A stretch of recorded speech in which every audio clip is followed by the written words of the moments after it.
சென்னை மாநகராட்சியில் கார் நிறுத்தத்திற்கு இடம் இருந்தால் மட்டுமே புதிய கார் வாங்கும் வகையில் புதிய விதிமுறை விரைவில் அமலுக்கு வர உள்ளதாக தகவல் வெளியாகியுள்ளது.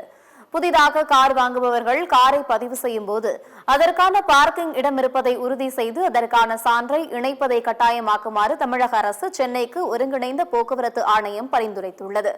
அதன்படி ஒருவர் எத்தனை காரை பதிவு செய்ய விரும்புகிறாரோ அத்தனை காருக்குமான பார்க்கிங் வசதி இருப்பதற்கான ஆவணத்தை காட்ட வேண்டும் என்பது அவசியமாகிறது.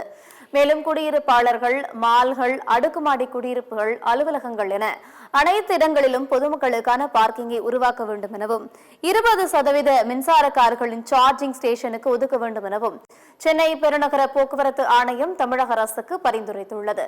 இந்த பரிந்துரை சட்டமாக்கலாம் எனவும் எதிர்பார்க்கப்படுகிறது.